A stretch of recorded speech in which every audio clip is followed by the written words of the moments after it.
Welcome, travelers, to another episode of Fandom Station. I'm your host, Maverick, and this is my co-host, Evil Deeds. Oh, hello. So, what are your thoughts on the episode before we get into it? I liked it, Okay. obviously. I think, I'm pretty sure it should have been known that the, hero would have been Japanese, but I did like it. I think we heard. I think we heard his name before as well. I don't remember, Uh, but I do like it. I like him. His, I don't know. I just like the way his character is. yeah. I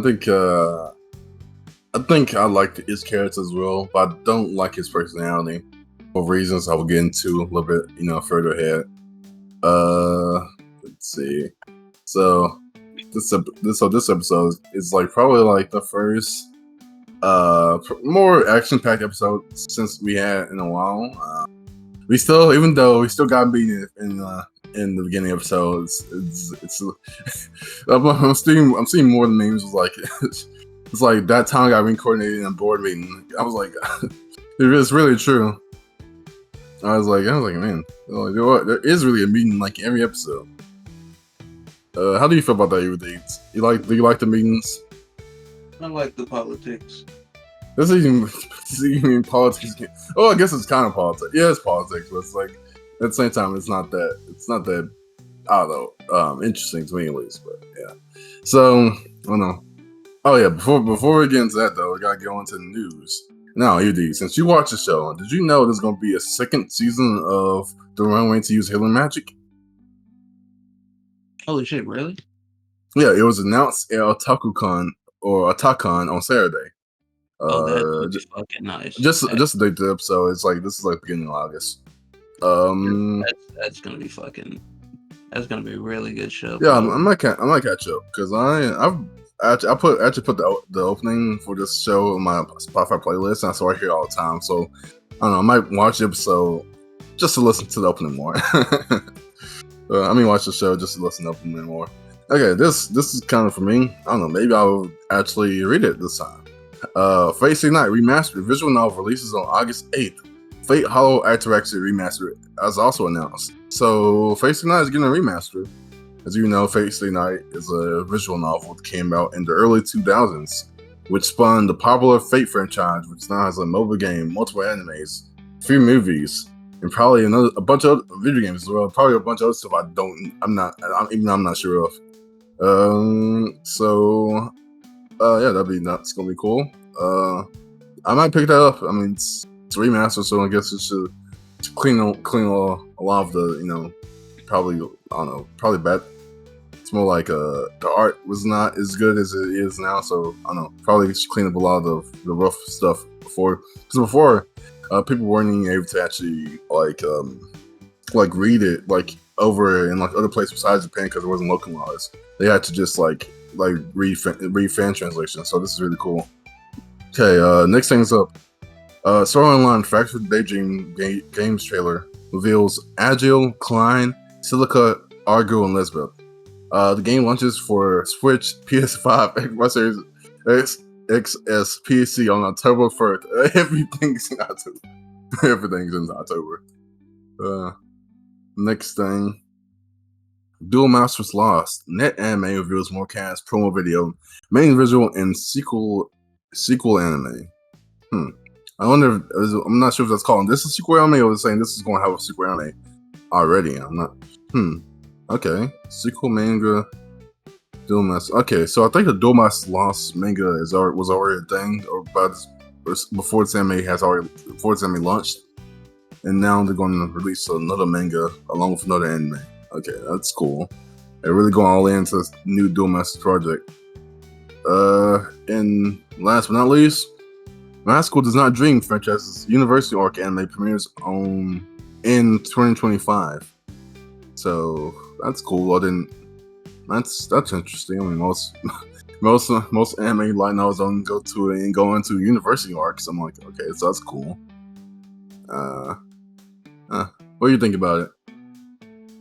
What is it called? Rascal Does Not Dream franchise. This is basically, even though the anime came out in 2018 called Rascal Does Not Dream of Bunny Girl Senpai. It's a spinoff of that? This is just a light novel series. It's a light novel series, I think. I'm not sure how it works. I'm not sure if every single volume has a new title, or if it's all just called Rascal Does Not Dream of, or Does Not Dream. I'm not sure how it works, but like apparently it's getting a new arc called the University arc, and is an anime in 2025. I guess it's cool. I don't fucking know anything about it, so. Yeah. It's like for those of you who know, it's kind of like Bakemonogatari.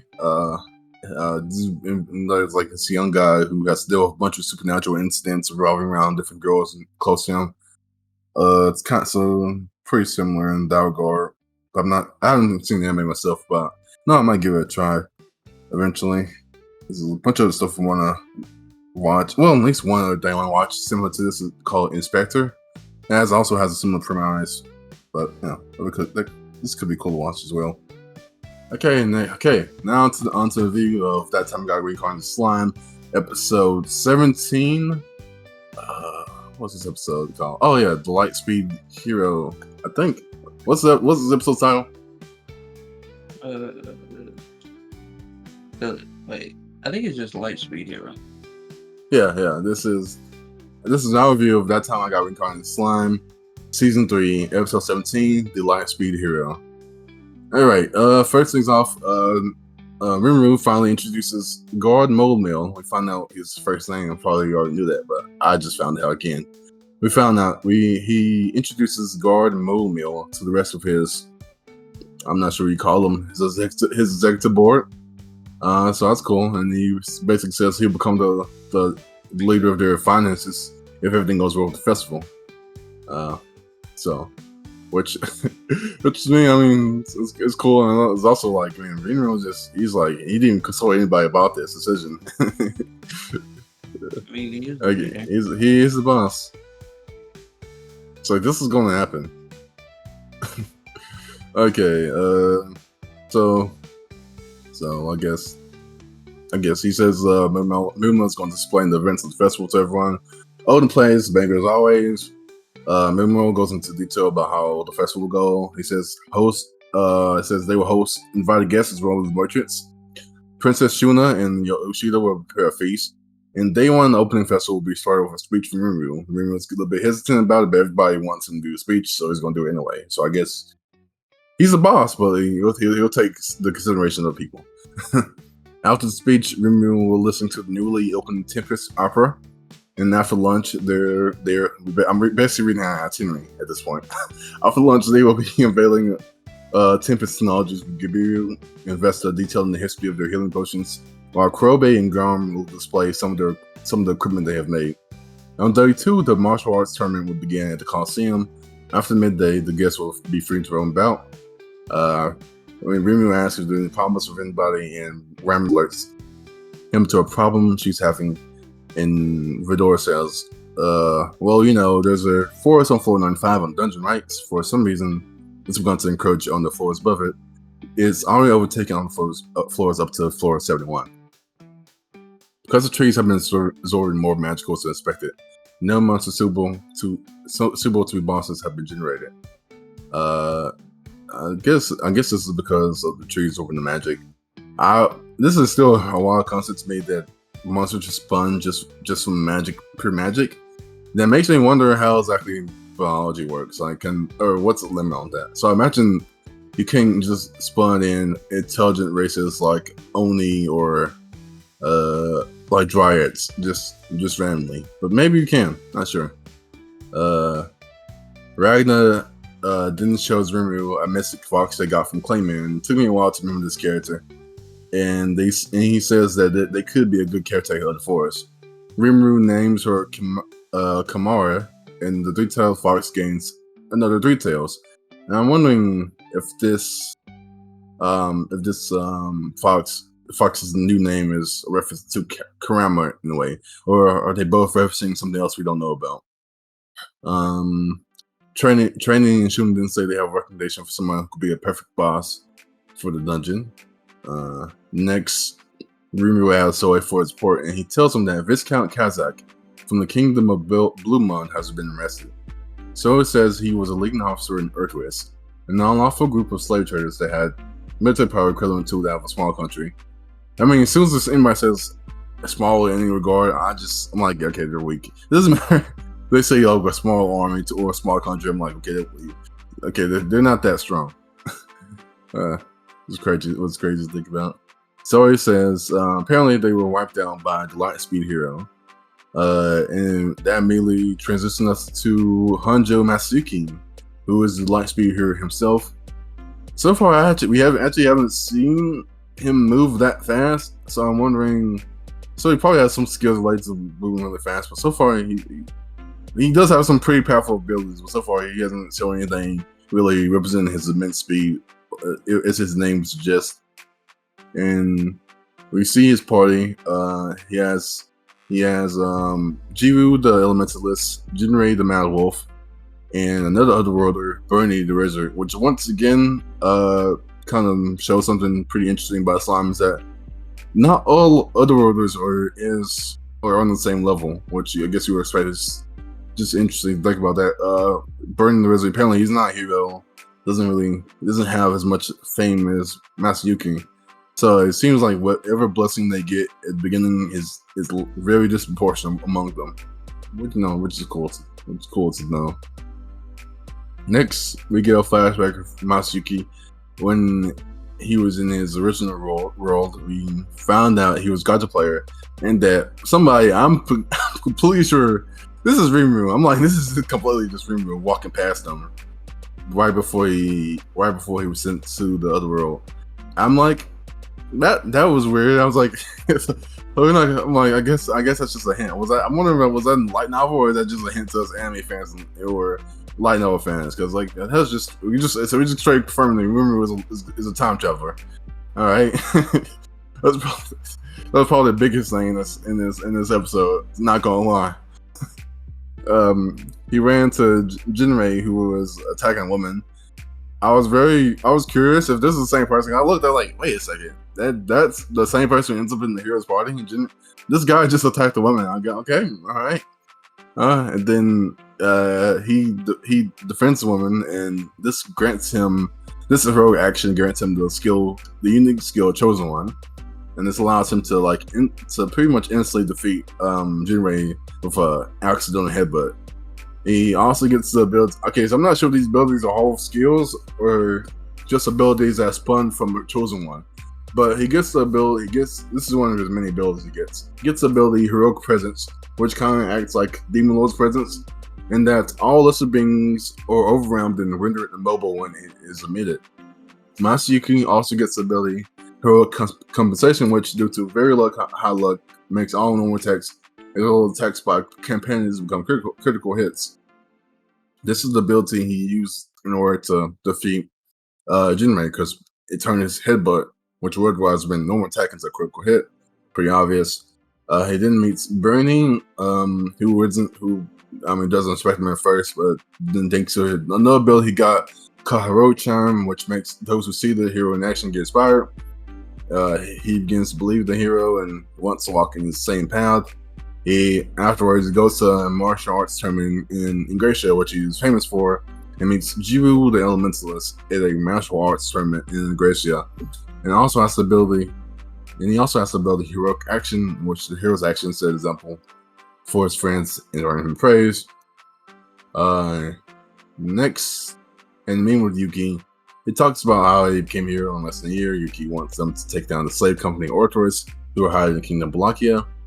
Team Lightspeed, which is named Masayuki's party, goes to a party, just like the one he danced at the King's House Castle in Balakia, where Masayuki almost immediately stumbles upon the signing of a slave trade contract between the Count Braver and Duke Gossel. Duke Gossel stabs Count Braver in the back, an actual backstab, in an attempt to frame Masayuki for his murder. Team Lightspeed defeats the guards, the king shows up, and they all work together to take down Arthurus. Oh, I mean, Masayuki kind of just stands there, but because of his skill, he's actually helping out everybody. But specifically with his skill, heroic. I think it's called heroic. Which one was it? Heroic action or heroic? Oh no, it's heroic compensation, which makes all of his and his party's attacks become critical attacks. So everybody who works with him just becomes stronger, basically. After the king pleads for Masayuki to take the elven slaves back to the Great Forest Jura, as was mentioned, I think it was last episode, they mentioned that many elves, because of the fights between the Equinoids and the Voivods, had left to go to Dorgon and other places or to get jobs, but they captured. But Rimuru knew from his earlier conversation with Milmil that elves had been taken as slaves. So they all want to go back to the Great Forest Jura and reunite with their people. And the king wants to ensure that Rimuru won't be angered and try to attack them like they did Falmouth. And that's why he wants Masayuki to go with them. I guess patch things over. I'm not exactly sure why he thinks Masayuki would be the best person to do this, but I don't know. He's a hero. Actually, he has heroic charm, so I don't know. With all his skills, he's either going to destroy Tempest or just befriend them. So, I mean, I don't know. It's a 50-50. Okay, Rimuru finds out about this, of course. He has the best spy work in the world. And he limits having to deal with a potential threat in Masayuki, the Lightspeed Hero. The ending plays, and the title of the next episode is Digression, Luminous Memories, which is almost certainly is a clip show episode. It's like Digression, Luminous Memories just mean it just sounds like, we're get a replay clip show episode. So all that being said, what stood out to you, or what are your thoughts on the episode overall of these? I liked it. It was a good episode. For the first episode, in a minute, it wasn't completely focused on Rimuru and Tempest. It was focused on somebody else. We got to see what he did. Well, it was kind of like a different show for the entire time that we followed him. It was essentially just a different anime. Yeah. Does Masayuki remind you of any other anime character? Because I'm getting. He gave me a certain vibe that you know what I'm talking about. No, not off the top of my head. King from One Punch Man. King would be fucking horrified. King would try to run away. Yeah, but I'm saying in the sense his luck is very similar in the way. We know he can fight different. Also, we see him fight in this episode to great effect. But in the way that his luck just instantly lands him in the situation he needs to be in, and things would just get resolved around him without him actually doing anything. Reminds me a lot like King from One Punch Man. I can see it.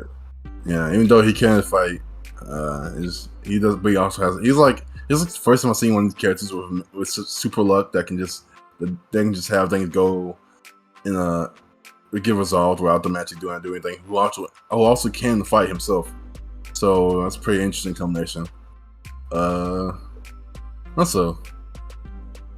Also, I'm kind of weirded out by how much you're ignoring the fact that we just saw Rimuru as a time traveler. Upon looking at it again, I was thinking it was more like at the same time he got reincarnated, Rimuru was just passing by. What? Because Rimuru has been here essentially, he's been here for at least more than a year. Masa, whatever his name is, got here less than a year ago. Yeah, well, regardless, that would mean so either he's a time traveler, or we just skipped over Rimuru going back to his own world. No, talking about the city that he got isekai to. No, wait. You misunderstand. Rimuru was there before he even got teleported.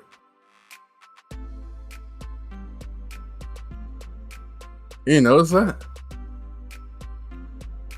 Yeah, he was in the normal world, but even before he got sent to the other world, he was just there. Yeah. Looking kind of different than he does usually, but that's still him. We'll find out later. Man, it's like no, it's not important. It's like they didn't mean for me to see that. I'm turning a blind eye. We don't need to know. It's great. It's crazy. That's such a bum to drop. It's like, yeah. Rimuru was going to get involved in time travel. Before, like, we don't know when that's going to happen. It's going to eventually happen, or either that, or he found a way to go back to his original world. But it's not important right now. But yeah, I don't know. I thought Masayuki's like skill was very funny. The way he just kept on getting more and more abilities stacked on top of it. Like every situation that was slightly inconvenient just became not one because of one of his abilities. I think it's going to be interesting to see how it plays out. I would predict. I don't think everybody. in Tempest is going to like Masayuki. Once they get to know him and meet him because of his abilities. I don't know. I'm not sure where I would place him on the totem pole of power. I don't know. It's hard to say. I'm not sure which gag is funnier. Everybody in Rimuru is like inner circle being way stronger than everybody, or this new character in Masayuki just being able to get out of any kind of fight. Probably be some combination of both, where Rimuru's people are stronger than him, but he just ends up looking good anyway. Like some kind of somebody gets disqualified while fighting him or something like that. Or they trip and fall. I don't think it's gonna be clear like he beats up anybody like Rimuru or Shuna or Hakuro. What do you think? I don't know. I really don't. Wait, what are you talking about? I'm talking about Masayuki chances against against Rimuru's inner circle, like the Onis. Chance because he has the heroic thing to inspire his allies. Yeah. I don't think he could win against all of them, but one of them he could probably do decent. I don't think he can beat Haku, Rimuru, or Shion, but I do think he can win in a tournament style fight. And that like they might just get disqualified for breaking rules, and he just wins like that. Yeah, because the way the show has been set up so far, I think I'll need a little bit more to beat one of them, especially with Shion apparently beating up like 3 Demon Lord level opponents, at least NG wise. Last few episodes ago. I don't know, but it should be cool to see. And based on the title of the next episode, Digression Luminous Memories, do you also think it's going to be a clip show episode? And how would you feel about that? Probably is. It seems like it's going to be something about the previous hero. That'd be interesting. I think it's going to be a recap of events. Probably go into detail about. Probably be a meeting as well. Probably go into more detail about the planning for the what's going to happen. I think overall it's going to be a clip show, which I'm not looking too forward to. But I digress. It is what it is. People put a lot of effort into anime, and sometimes they need a little break. I think clip shows not the best thing that can happen, but it's also not the worst. So what are your thoughts overall on this episode? Like, what would you rate it? I'll give this a 7. It was better than the last episode. I'll tell you that. If there was an actual fight this episode, it probably would have been a 9 or something. I didn't even think about that. Anyway, I guess it wasn't an actual fight. We just got like still frames of them fighting. So yeah, this episode was pretty good. I'm looking forward to Masayuki meeting everybody else. I think that's going to be an interesting event to happen. And with that said, I'll see you on the next one, travelers. See you.